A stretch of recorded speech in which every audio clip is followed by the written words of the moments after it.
Hello, Jayhawks fans, and welcome back to another episode of the Hawks Nest. I'm your host, Nolan Brooks, and we are presented by Kansas City Sports Company.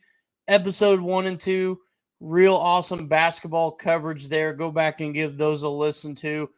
Kevin McCullough coming back for the Jayhawks for another year. Just kind of a recap of last year and where we can expect to go this year with a ton of new additions for KU men's basketball, and it's going to be a really exciting year for them.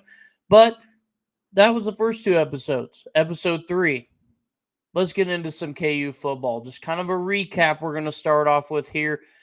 KU football, surprisingly, was exciting last year. Now, granted, they did finish below 500 still, but they went 6-7. That's one of their it's one of their best finishes in recent memory. 3-6 in Big 12 play, and Lance Leopold is taking this program in a good direction, in the right direction. He is going into his fourth season, I believe, with the team. He's 8-17 so far. So again, when you look at the record overall, it doesn't look like, whoa, wow, why are you bragging about them? It could be a stop talking about them conversation until they actually compete in the Big 12. And I fully agree with that in some ways, but you still got to acknowledge the fact that this team was exciting last year. Every game was fun, and that's what they're trying to continue on with. So, I mean, they went to a bowl game for the first time in 15 years, and this is all out of nowhere. It really was. The whole season was fun. Um, Usually, KU football is kind of the giveaway game in the Big 12. They're the team that maybe the top dogs in the conference are like, wow, okay, we get a free win here. Well, last year that was not the case. They started or they went 5-0 to begin the season.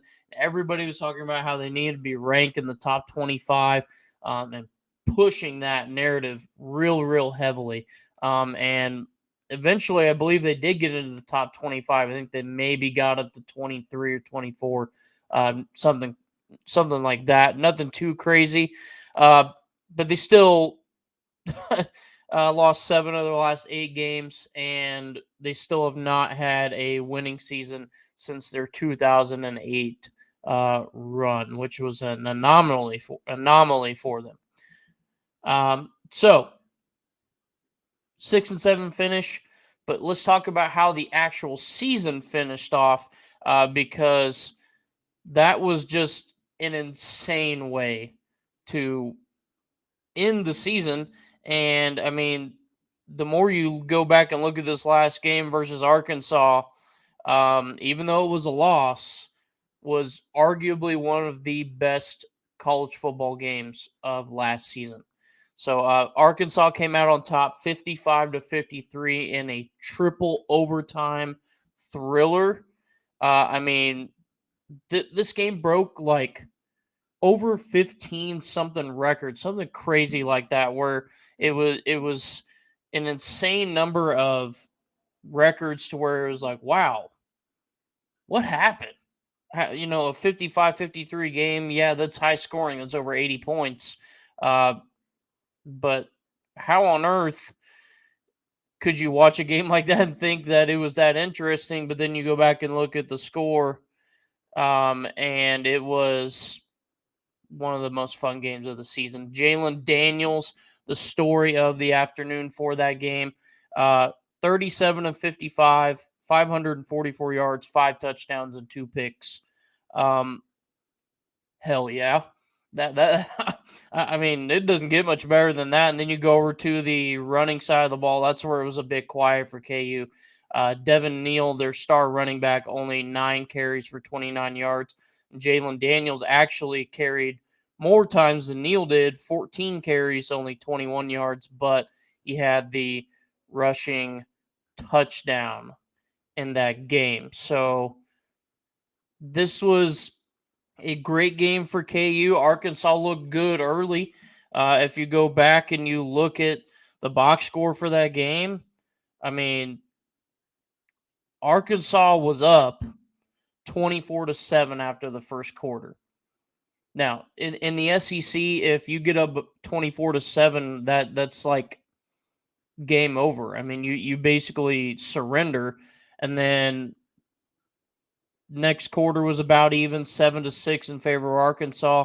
Quarter three was completely even, 7-7, and then in the fourth quarter, KU made a crazy 18-point run there and forced it to go into overtime. Again, everybody thought they were done, and then KU came out and did that. And then you look at overtime, KU and Arkansas were even at 15, and then Arkansas obviously got the 2-point conversion there at the very end to win them the game. And that was one of the craziest endings. And I was actually there in person for that game.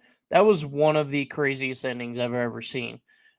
Arkansas came out and immediately got the score, or KU, excuse me, got the first score in overtime, and then Arkansas matched it. Then second overtime, Arkansas scores first, then KU matches it. Then you go into the third overtime. That was where Arkansas passed for the 2-point conversion there and won the game ultimately 55-53, ending the Jayhawks season at 6-7.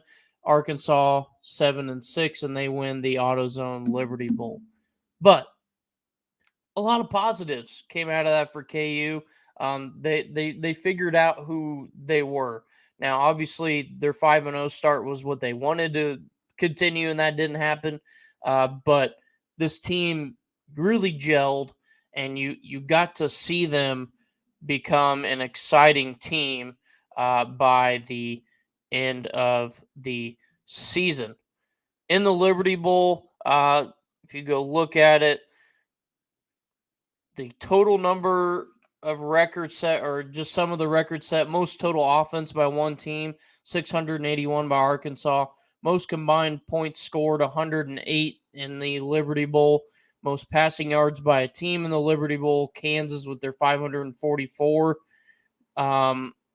Most passing yards by one person in a game, Jalen Daniels, 544. Most completions, 37 by Jalen Daniels. KU, most first downs, most touchdowns scored, Jalen Daniels, 6 total. This was one of the craziest games. This is a wild back and forth one, and again, go look at some of the highlights, and you'll see just how entertaining that game really was to end KU's football season. So, that being said, where on earth do they go from here? Is KU football going to be relevant again in 2023? Maybe, maybe not. Lance Leopold definitely would say that them extending his contract would be the first step in that direction of maintaining some legitimacy in this team that they can continue to win. And now he's going to have one of the most experienced teams in college football going forward. So, that being said, when we get back from our break, we're going to take a quick break. When we get back, we're going to talk about this KU football roster and why there's so much confidence in this team. You got to remember, in college football, it's very difficult to keep guys around once they know that they might have the ability to go pro or to even transfer out. The transfer portal is crazy nowadays. This KU roster really did not lose a whole lot.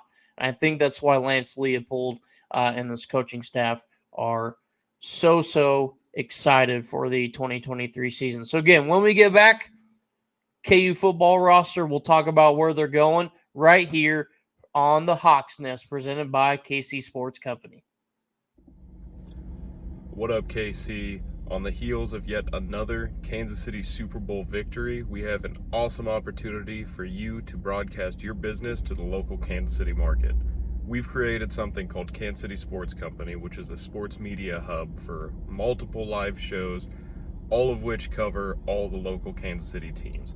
Now, we have 30-second ad spots, 60-second ad spots, we have event sponsorships, studio sponsorships, show sponsorships, and much, much more. This is a great opportunity for you to start early with us and broadcast your business to a very dedicated, very enthusiastic Kansas City audience.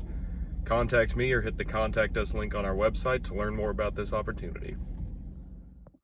Hello and welcome back into the Hawks Nest. I'm your host again, Nolan Brooks, presented by KC Sports Company. We're talking KU football today, everybody. First two episodes, we talked KU basketball, and now we're really diving into this recap for the football season as we are about 3 months away from getting KU football back into full swing. Okay, so we already talked about the way last season ended and how this team was just something different, and in a good way, of course. Lance Leopold is back; he's extended long term, and the exciting part, which is what we're going to talk about now, is that this roster was basically unscathed. There wasn't a bunch of guys that left. This roster maintained most of their exciting players. Okay, let's start on the offense first. Of course, the big name, Jalen Daniels, their quarterback, their superstar, their man. Okay, everyone really is back on this offense, but Jalen Daniels obviously is the big name here. He can throw, he can pass, or sorry, throw and pass. He can throw, he can run, he can do it all. This guy is the real deal. And as long as he is on the field, this team can win games. Okay. Threw for over 2,000 yards, 18 touchdowns with 4 interceptions, ran for 419 yards, 7 touchdowns on the ground. However, the only bad part here is that he missed 4 games last year, right in the middle of the season. So if he can stay healthy and play those other 4 games and play the whole thing, this KU team could have something special on their hands. When he's right, he carries this team. When he's healthy, he is their guy. This offense flows behind him, and how KU does flows behind him. KU might not be the best defensively, but Jalen Daniels is what makes this engine run, if that makes sense. So let's continue to look at the offense here. They bring back their star-studded cast. I mean, if you look at it, Neal is back at running back. He was a huge contributor there. Um, they could not ask for more that they got him back. Jalen Daniels was enough, but to have their star running back in there as well is going to make this a far more manageable offense to work with here. 180 carries, 1,090 rushing yards, and 9 touchdowns last year for Devin Neal. This guy's legit, and the KU O line just happens to also be legit, which is the main reason why you saw the tandem of Jalen Daniels and Daniel Neal have such a productive year last year. Their O line was producing over 5 yards per carry, and there were some all Big 12 performers. The big name here is going to be center Mike Nowitzki, and now they have some depth, and that's going to be big for this KU offensive line and for this KU offense overall. That they have plenty of guys that they can cycle in and out, and Leopold and his coaching staff can utilize to where they're not going to get caught up on, oh, well, if he can't block for us, Devin Neal and Jalen Daniels are going to be unprotected, and we're not going to be able to do anything. But now they have that depth, especially behind Nowitzki. This is going to be a dangerous run team. Jalen Daniels obviously is going to be able to throw the ball, but the run game, I think, is going to be even more productive now that you have some depth on this O line. And of course, Devin Neal leads a strong group of running backs, and they might have a rotating running back group here to where Leopold might start Devin Neal, but then you're going to see the other guys get sprinkled in wherever they see fit. So this offense is going to be good. And we just talked about Daniels and the running backs. Now you go to the receiving core, and they're loaded. Mason Fairchild is an all-star tight end. This guy is legit. Um, I think he's going to take a big step here in the Big 12 this year. I think he's going to be good. And I think he could move out of that safety valve role, which is really what he was last year. Just kind of that safe 5-yard pass option. I think he could expand on that and become something even bigger for this offense, which is going to be great. And then, of course, Lawrence Arnold and Quentin Skinner. Those are the home run hitter wide receivers there, guys. Top 6 pass catchers in those two, in Arnold and Skinner. And the fact that you get to maintain this cohesive unit between Daniels and Arnold and Skinner, there's trust there. They know what each other does, they know how they operate, and that's going to help this KU offense big time. They are going to have consistency, and I think that's what is going to have to happen if they hope to compete in the Big 12 at least a little bit. So, the KU offense, not worried about it. They brought back most of their starters, and that's about all you can ask for in an offseason, especially with Jalen Daniels throwing the ball.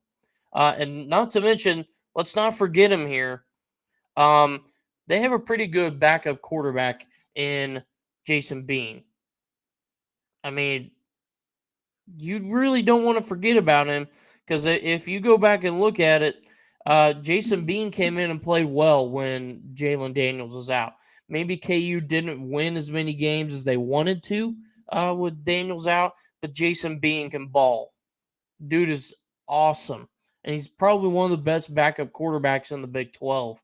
And he could easily start for KU if Jalen Daniels wasn't there. And maybe we see a 2 quarterback system out of Leopold. Maybe he tries to mix it up here. I don't know. We could see. Either way, they know they have a backup behind Daniels and Jason Bean, who is everything they need.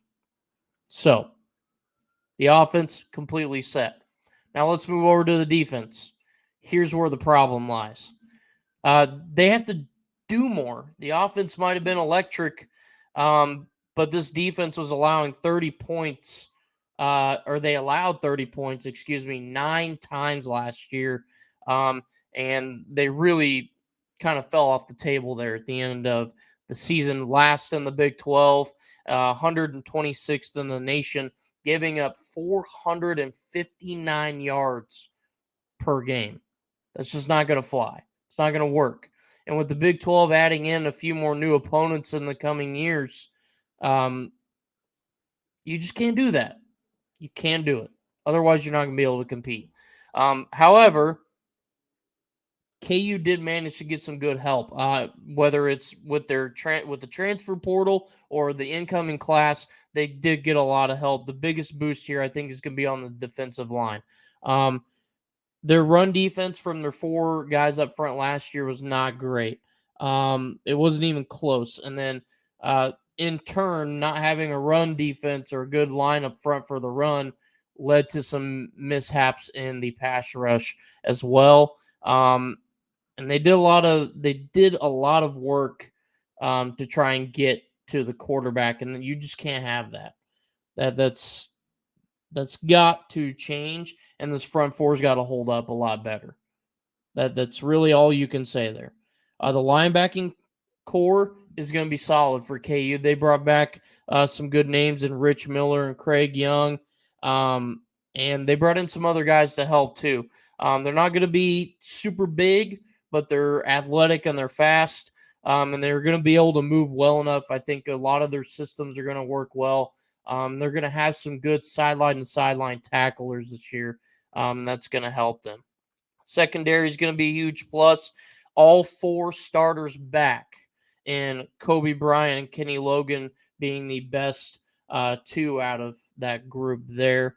Some of the best defensive backs in the conference. So, defense is going to be the Achilles heel of this KU team for 2023. But when you bring back some starters, that definitely helps, and I think that's what they're going to try to bank on. So, what are some keys to the season here? We have starters back. We have some veteran players here. We have some new guys coming in out of the transfer portal. We have some new guys coming in out of the freshman class in general. What do you want if you're Lance Leopold and this coaching staff? Number one should be stopping the run. The KU run defense had their best season last year since 2018 when they had their big run, but it was still the worst in the Big 12, allowing 209 yards per game. There were flashes, there were moments where like, okay, yeah, they stepped up. Their big one was, I think, definitely the Oklahoma State game, where they held Oklahoma State to a pretty reasonable number. But then they got destroyed in the final four games, over 1,300 rushing yards and 19 touchdowns. They have to fix that. The run game's got to be big. KU's 8-1 over the last 3 seasons when they allow fewer than 175 rushing yards, and they're 0-25 when they allowed more than 175.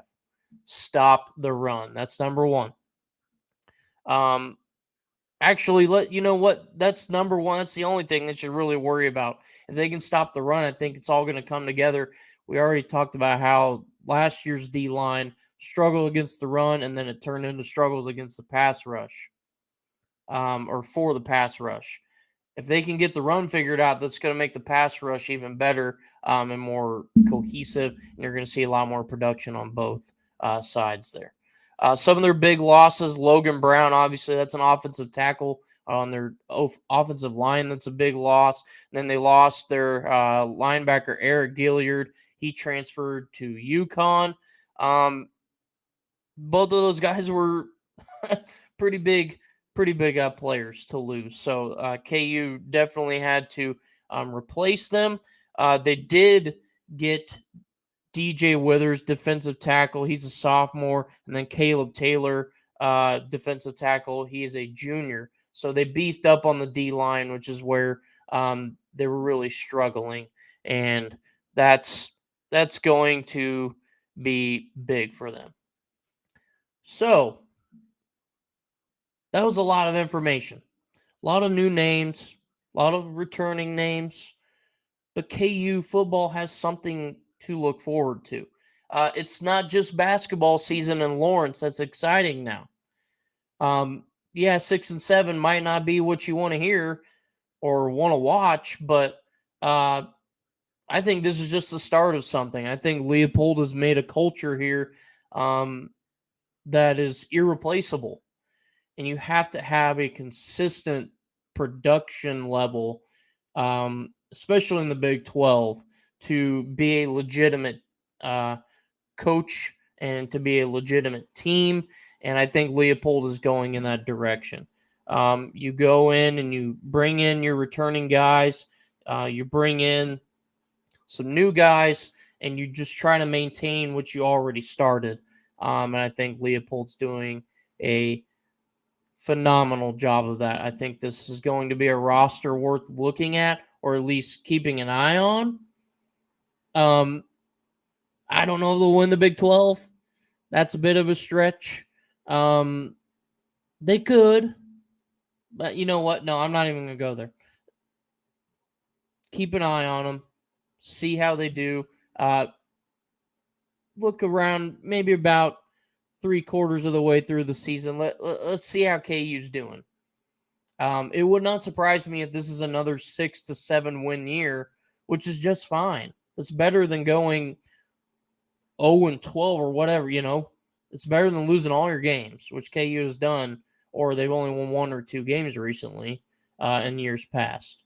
6-7, I think, is a good benchmark to set. I think that's a good ceiling to set for this KU team for 2023.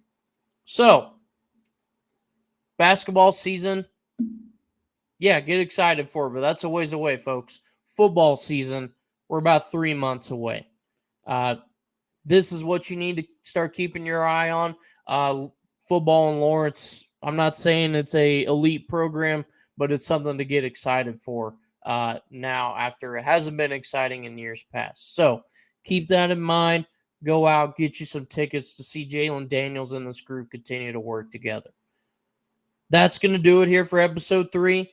Tune in again next week for episode 4. You never know what you're going to get here on the Hawks Nest, your one-stop shop for KU sports, presented by KC Sports Company. I'm your host, Nolan Brooks. And again, thank you guys for tuning in. Make sure to like, subscribe, comment if you agree with me, comment if you disagree with me. Either way, thank you for tuning into the show, and we'll see you again next week.